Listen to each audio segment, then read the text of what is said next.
Hi అండి. Welcome to Usha vlogs. ఈరోజు వీడియోలో నేను టమాటా చట్నీ చేస్తున్నాను. వీడియోలోకి అయితే వెళ్ళిపోదామండి. ఇక్కడ నేను 5 టమాటాలను అయితే తీసుకున్నానండి. నీట్గా కడిగేసి ఇలా సన్నగా ముక్కలుగా అయితే కట్ చేసుకోవాలి. టమాటా ముక్కల్ని ఇలా సన్నగా కట్ చేసుకొని పక్కన పెట్టేసుకొని, అలాగే 2 వెల్లుల్లిని అయితే తీసుకుంటున్నాను నేను. ఇవి కూడా పొట్టి తీసి పక్కకైతే పెట్టేసుకోవాలి. తర్వాత స్టవ్ ఆన్ చేసి స్టవ్లో గిన్నె పెట్టుకొని దాంట్లో కొద్దిగా ఆయిల్ వేసుకొని, ఆయిల్ వేడెక్కాక దాంట్లో ఆవాలు జీలకర్ర వేసుకొని అవి చిటపటలాడేటప్పుడు కొద్దిగా కల్లమాకులు కూడా వేసుకోవాలండి. అవి కూడా కాస్త చిటపటలాడగానే టమాటా ముక్కల్ని మనం కట్ చేసుకున్నవి కూడా వాటిలో వేసి బాగా ఒక్కసారి కలుపుకొని ఒక 5 నిమిషాల పాటు మూత పెట్టేయాలండి.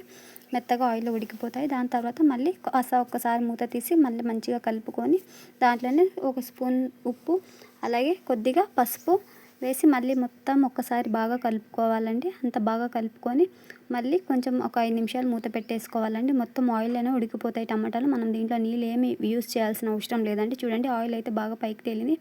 అలాగే మళ్ళీ దీంట్లోనే ఒక 2 టేబుల్ స్పూన్ కారం అయితే వేసుకుంటున్నాను. మనం కారం ఎంత తింటామో దాన్ని బట్టి కారం అయితే వేసుకొని నేను ఇక్కడ 2 స్పూన్స్ అయితే వేస్తున్నాను. తర్వాత మొత్తాన్ని ఇలా ఒక్కసారి స్మాష్ చేస్తూ ఇలా కలుపుతూ ఉండండి మధ్య మధ్యలో.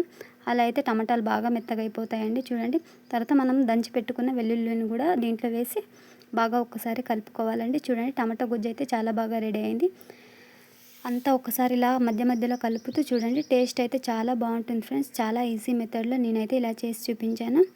అంతేనండి. దీన్ని ఇంకా అయిపోయాక దీన్ని ప్లేట్లో సర్వ్ చేసుకొని కాస్త అన్నం వేసుకొని తింటే టేస్ట్ చాలా బాగుంటుంది ఫ్రెండ్స్. చూడండి, గుజ్జు అయితే చాలా బాగా రెడీ అయిపోయింది. వీడియో నచ్చితే లైక్ చేయండి, మన ఛానల్ సబ్స్క్రైబ్ చేసుకోండి, వీడియోకి లైక్ ఇవ్వండి.